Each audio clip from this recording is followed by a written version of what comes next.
आखिर क्यों जापान का एजुकेशन सिस्टम दूसरे देशों से सबसे ज्यादा बेहतर माना जाता है? ऐसा क्या है जापान के एजुकेशन सिस्टम में कि जापान टेक्नोलॉजी के मामले में सबसे आगे है? तो चलिए जानते हैं जापान की स्कूलों के बेहतरीन नियमों के बारे में। दोस्तों, जापान में स्कूल का टाइम सुबह 8:30 बजे से शुरू होता है और सभी को टाइम पर पहुंचना जरूरी होता है। अगर स्टूडेंट 5 मिनट लेट हो जाता है तो उसे 1 सप्ताह तक जल्दी आकर अपनी क्लास की सफाई करनी पड़ती है और यही उसकी सजा होती है। साथ ही जापान के स्कूलों में जो भी चीज सिखाई जाती है वो हर चीज प्रैक्टिकल करके ही समझाई जाती है। यहाँ पर सभी बच्चे सभी चीजों को प्रैक्टिकल करके ही सीखते हैं, इसलिए यहाँ के लोग सबसे ज्यादा इनोवेटिव माने जाते हैं। जापान के स्कूलों में छात्रों के लिए लंच के लिए एक ही मेन्यू सेट किया जाता है।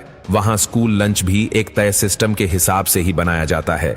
यहाँ पर न्यूट्रिशन को ध्यान में रखते हुए खाना बनाया जाता है। साथ ही सभी बच्चों को खाने से पहले प्रार्थना भी करवाई जाती है। ऐसा करने के पीछे जापान के लोगों का मानना है कि अन्न का बगाड़ कभी ना करे और इसके बाद सभी स्टूडेंट खाना शुरू करते हैं। साथ ही यहाँ के सभी टीचर्स और प्रिंसिपल भी यही खाना खाते हैं। इस तरह का नियम बच्चों में पारिवारिक वैल्यू स्थापित करने के लिए बनाया गया है।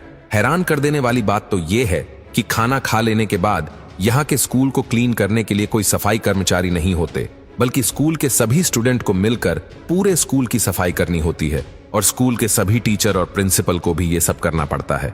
इसमें क्लास में झाड़ू लगाने से लेकर बाथरूम साफ करने तक सभी चीजों को साफ किया जाता है और इससे स्टूडेंट को साफ सफाई रखने की वैल्यू पता लगती है और यही काम को वह लोग अपना कर्म समझते हैं। साथ ही ऐसा इसलिए भी किया जाता है ताकि बच्चे बचपन से ही अपनी माँ की घर को साफ करवाने में मदद कर सके और साथ ही टीचर्स और प्रिंसिपल भी ये काम इसलिए करते हैं ताकि बच्चों को ये दिखाया जा सके कि साफ सफाई करने में कोई छोटा या बड़ा नहीं होता है। साफ सफाई करना छोटे से लेकर बड़ों तक सभी का फर्ज होता है। साथ में स्कूलों में बच्चों को ये भी सिखाया जाता है कि लोगों के साथ बातचीत कैसे करे, लोगों का मान सम्मान कैसे रखे और अपने भगवान को याद जरूर करे। जापान में स्कूलों में ही बड़ों के सामने झुकने के लिए प्रेरित किया जाता है और ये स्कूल आते जाते वक्त करना जरूरी होता है। साथ ही जापान के सभी स्कूलों में सैटरडे और संडे छुट्टी भी रखी जाती है और सभी बच्चे सैटरडे और संडे अपने परिवार के साथ पूरा दिन अच्छे से वक्त बिताते हैं। साथ ही जापान में न्यू ईयर एक बहुत इंपॉर्टेंट त्योहार है।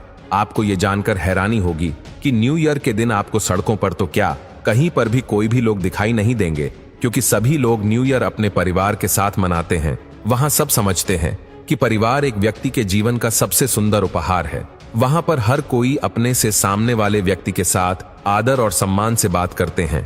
वहाँ सबको अभिवादन के साथ बुलाया जाता है। ये सब इन बच्चों को स्कूल में ही सिखाया जाता है।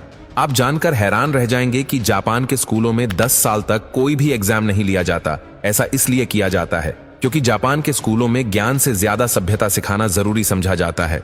वहाँ ये माना जाता है कि स्कूल के पहले कुछ साल सिर्फ बच्चे के डेवलपमेंट पर ध्यान देना चाहिए, जिससे उसके अंदर अच्छे संस्कार डाले जा सके।